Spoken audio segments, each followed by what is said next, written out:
তার চাইতেও বেশি আমার সামনে এখানে আন্দুলে যারা আপনারা এখানে মা বোনেরা বাচ্চারা ভাইরা আপনারা যারা এখানে আজকে এসেছেন কষ্ট করে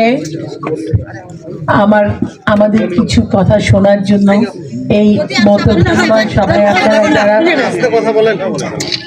যারা যোগদান করেছেন আপনাদের সবাইকে প্রথমেই আমি জানাতে চাই আসসালামু আলাইকুম।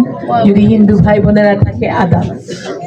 আপনারা এত কষ্ট করে যারা বাংলাদেশ জাতীয়তাবাদী দলের যত প্রতিনিধি আছেন আপনারা যে এত কষ্ট করেছেন কয়েকদিন ধরে এবং এই সভাটার আয়োজন করেছেন এবং আপনারা যারা আজকে এই সভার মধ্যে যোগদান দিয়েছেন আপনাদের সবাইকে আমি আমার অন্তর থেকে কৃতজ্ঞতা জানাতে চাই এবং ধন্যবাদ জানাতে চাই। আপনারা তো সবাই জানেন না আমরা আজকে এখানে কেন সমাবেত হয়েছি, বলেন তো? জানেন?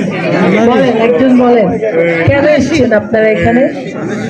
আমরা এসেছি কেন যে আগামী 12ই ফেব্রুয়ারি কি হতে যাচ্ছে, আমাদের জাতীয় ত্রয়োদশ সংসদ নির্বাচন হতে যাচ্ছে, তাই না?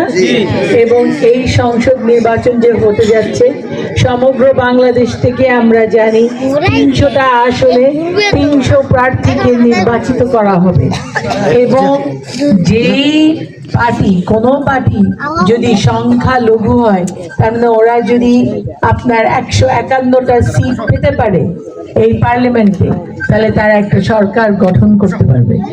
আর আমরা এটাও জানি যে অনেক দিন দীর্ঘদিন ধরে আমার আগে বক্তা বলে গেছেন দীর্ঘদিন ধরে 15 বছর ধরে আমরা কিন্তু আমাদের এই ভোট দেওয়ার অধিকার হারিয়েছিলাম, তাই না?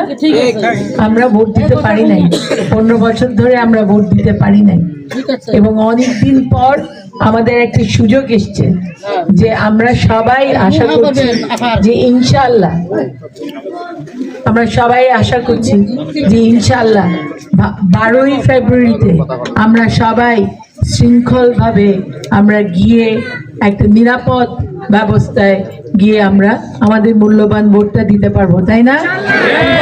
ইনশাআল্লাহ। তো আপনারা সবাই জানেন তাই না যে এই যে ভোটটা আছে এটা হলো আমাদের সবাই একটা নাগরিক অধিকার এবং তার সঙ্গে এটা আমাদের নাগরিক দায়িত্ব। আমাদের সবাইকে গিয়ে এই ভোটটা মূল্যবান ভোটটা দিতে হবে এবং আমাদের এই এলাকা থেকে আমাদের প্রার্থীকে যে প্রার্থীকে আপনারা মনে করেন যোগ্য প্রার্থী তাকে নির্বাচিত করতে হবে, তাই না? এখন আমরা সবাই জানি আজকে আমরা যে এখানে এসেছি